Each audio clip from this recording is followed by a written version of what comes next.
Hey there, Tim Bauer here from LiveVideoGuitarLessons.com with the practice tip of the day. This one is for the intermediate player, and this is the second in our series on chord coloring. Today we're going to focus on adding fourth notes to our chords, and that produces suspended fourth chords, add four chords, and add 11th chords. And we'll go into the theory later. Today we're going to focus on how to do it. And the last video was doing the same thing with seconds.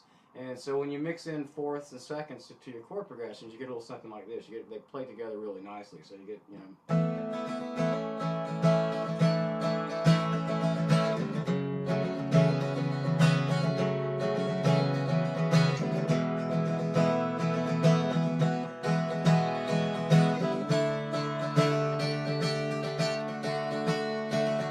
So anyway, it gives you a sense of motion in the chord, and it's not, as the player, it's not so dull to just strum the same chord over and over and over again. It gives you something to do, and for the listener, it sweetens the chords. It gives it some texture. So anyway, the way you find fourths, the easiest way to do it, and you can write it out. If you know your theory real well, it's easy to figure out.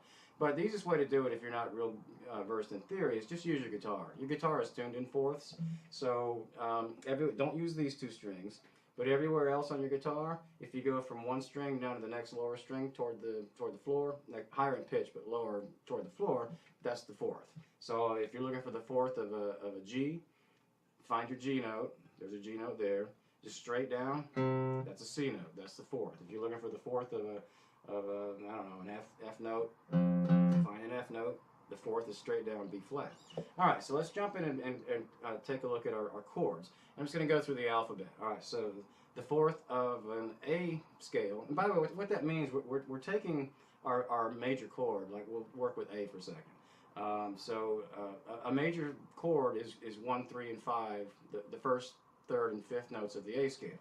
And what we're doing, we're adding that fourth note in there. We're either adding it in on top of the 1, 3, and 5, the major, in certain instances, and sometimes we're replacing the third with the fourth. And that's where you get the suspended. That's what suspended fourth means. So anyway, again, theory for another video. But the fourth note of an A scale, find my A note, straight down, it's D. So anywhere I put a D in there, gives me the fourth note of my A. If I do it here, it gives me a Sus4. If I add it here, I still have my third in there, so this is a add 4. It doesn't matter. We just want to put a D note in there. So I just move this up here, and there's my suspended 4. All right, for B, we're not going to do B because it's the same as for, well, we're going to do it, but it's the same process. Usually you're making your B chord as an A-form bar chord, so B looks like that. The same thing you do with our A, add it here, you just do it with your B. And it's going to be the same for all your sharps and flats. If you want to do C sharp, it's basically A. You're working from your A-form bar chord, just adding that fourth right there. All right, so let's jump to C.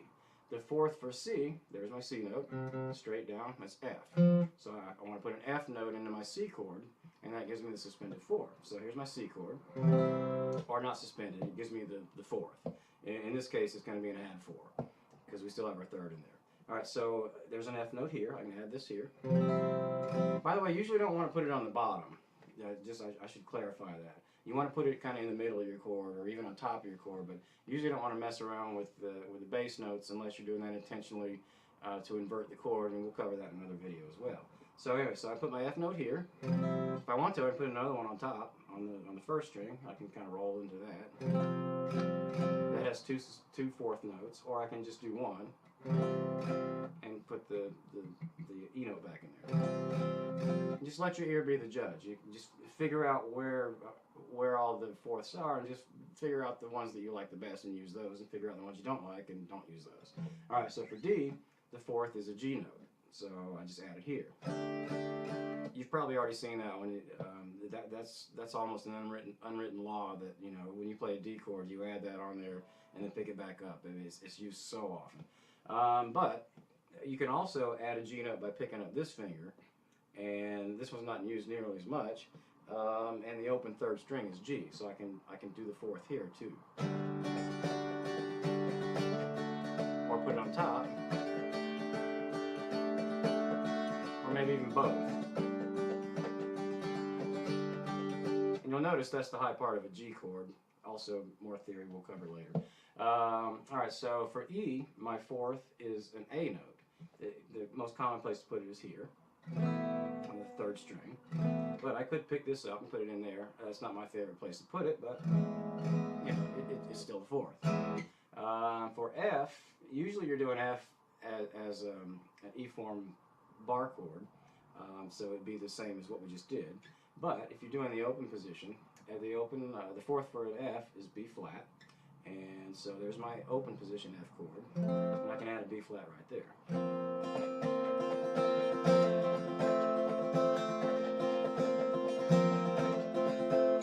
For G, the fourth is a C note. Usually people play their G chords like this or like this. To add that C note in there, you want to kind of turn your fingers around, and we're going to play a G this way. And then we can add our C note over here.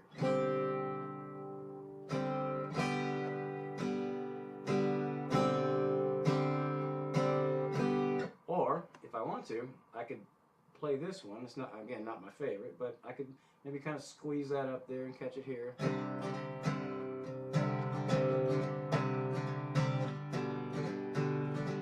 Or maybe even kind of turn my fingers around this way, you know. Again, not my favorite. I like the voicing on that one higher up in the chord. Actually, for most of these voicings, I like them higher in the chord. All right, so that takes us through the whole alphabet. Just kind of mess around with those, find them all first, and then find the ones you like, and just kind of sprinkle them into your chord progressions. You don't want to do that to every single chord in your chord progression, because it's like you lose all your accents that way. Not volume accents, but you lose the effect that way if you put them everywhere. But that's often done, you know, as well. Just depends on the sound you want. Most of the time you want to kind of sprinkle them in there, you know, on certain chords here and there, and it just gives you a nice, well-balanced sound that way. All right, so thanks for tuning into this practice tip. Hopefully that helped. Tune in again tomorrow for another one, and I will see you then. Thanks. Bye.